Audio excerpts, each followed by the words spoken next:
عظیم competition میں حصہ لینے والے تیسرے ساتھی، جس کا نام ہے عبد الرحمن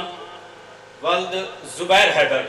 جن کا تعلق جامعہ المصطفیٰ چوا سیدن چوک چکوال۔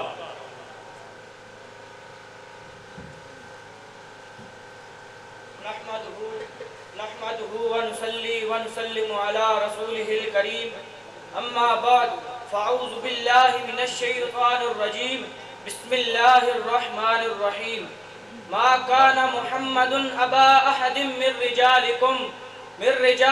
ولكن رسول الله وخاتم النبيين صدق الله العظيم وصدق رسوله النبي الكريم الامين الرؤوف الرحيم الصلاة والسلام عليك يا سيدي يا رسول الله وعلى آلك وأصحابك يا سيدي يا حبيب الله۔ زہے عزت و عطلائے محمد، زہے عزت و عطلائے محمد، کہ ہے عرش حق زیر پائے محمد، کہ ہے عرش حق زیر پائے محمد۔ خدا کی رضا چاہتے ہیں دو عالم، خدا کی رضا چاہتے ہیں دو عالم، خدا چاہتا ہے رضائے محمد۔ اللہ کی حمد و ثنا اور بارگاہ رسالت مآب میں ہدیہ درود و سلام کا نذرانہ پیش کرنے کے بعد صدر محفل حاضرین مکرم السلام علیکم ورحمۃ اللہ وبرکاتہ۔ آج اس موضوع پہ لب کشائی کی سعادت حاصل ہو رہی ہے، وہ ہے آپ صلی اللہ علیہ وآلہ وسلم کا خاتم النبیین ہونا۔ حضور صلی اللہ علیہ وآلہ وسلم کا نام ایسا ہے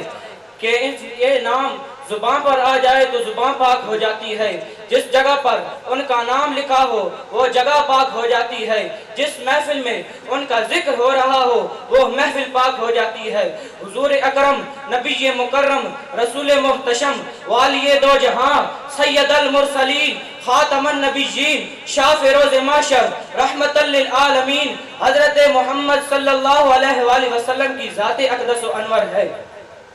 حاضرین مکرم، اللہ تعالیٰ وحدہ لا شریک ہے، اس کا کوئی مثل نہیں، اس کا کوئی ثانی نہیں، وہ جسم سے پاک ہے، لیکن اس رب کائنات نے اپنی پہچان اور اپنی معرفت کے لیے جس ہستی کو کائنات کے سامنے پیش کیا وہ ہمارے آقا رحمت نور مجسم صلی اللہ علیہ وآلہ وسلم کی ذات ہے۔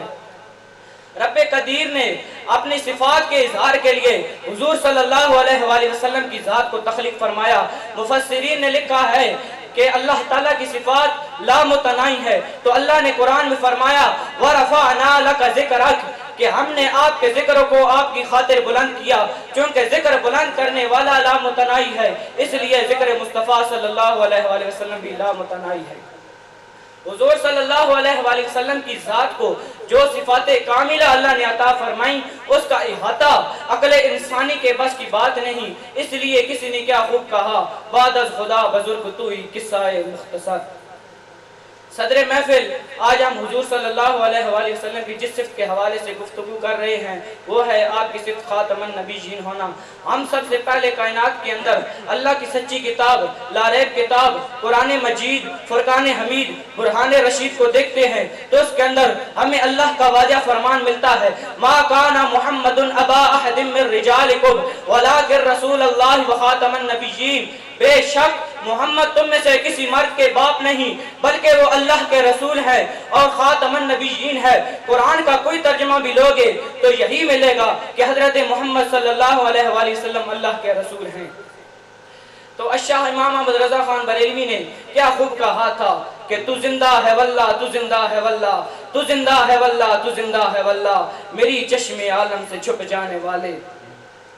حاضرین مکرم، حضور صلی اللہ علیہ وآلہ وسلم نے اس آیت کی تفسیر تو خود اپنی حدیث شریف میں فرما دی، انا خاتم النبیین علی نبی عبادی، انا خاتم النبیین علی نبی عبادی، میں خاتم النبیین ہوں، میرے بعد کوئی نبی نہیں آئے گا، میں آخری نبی ہوں۔ حضور کے اس فرمان اور قرآن کی اس آیت کے بعد اب جو شخص بھی حضور کی صفات کا انکار کرے گا تو وہ قرآن کا منکر کہلائے گا، اور قرآن کا منکر دائرہ اسلام سے خارج ہے۔ اس لیے اب قیامت تک نبوت اور رسالت حضور صلی اللہ علیہ وآلہ وسلم کی ہے۔ دعا ہے اللہ رب العالمین سے کہ اللہ تعالی ہم سب کو حضور کی صفات کو مان کر اور ان کی حفاظت کرنے کی توفیق عطا فرمائے، آمین۔ وما علینا الا البلاغ المبین۔